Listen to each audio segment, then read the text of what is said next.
Itinalagang bagong Senate Blue Ribbon Chairman ang bagong halal na senador na si Rodante Marcoleta. Inanunsyo ito ngayong second session day ng 20th Congress sa Senado na nagkataon rin na kanyang birthday. Mr. President, I move that we elect Senator Rodante Marcoleta as Chairperson of the Committee on Accountability of Public Officers and Investigations. So move, Mr. President. Any objection? Hearing none, Senator Marcoleta is so elected.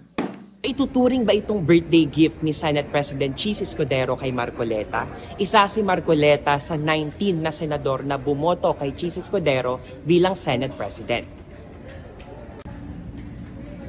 Matatandaan na bago pa man magbukas ang 20th Congress, umuugong na ang balita na hiniling ni Marcoleta ang nasabing high-profile committee kay Escudero kapalit ng suporta.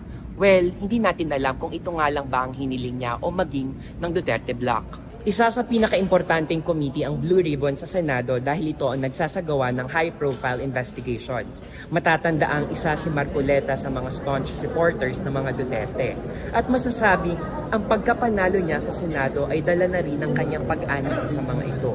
Matindi siyang ikinampanya ni Vice President Sara Duterte noong nakaraang eleksyon. Bukod sa pagiging kaalyado ng mga Duterte, si Marcoleta rin ay miyembro na maimpluwensyang Iglesia ni Cristo na kilala sa block voting tuwing eleksyon. Isa kaya itong political accommodation? Well, malalaman natin yan kung paano niya pamumunuan ang Blue Ribbon Committee. Marami tuloy ang nagtatanong makakaasa ba ng patas na investigation ng taong bayan sakaling isa lang ang mga Duterte sa Blue Ribbon? Samantala, nakuha naman ni na Senators Kiko Pangilinan at Bam Aquino ang kanilang mga inaasam na committees, ang Agriculture at Basic Education. Naging laman sila ng balita dahil sa kanilang pagsama sa majority bloc.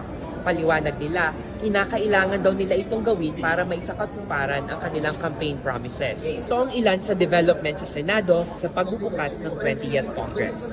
Ako nga pala si Bons Magsampol. Patuloy kayong tumutok sa Rappler.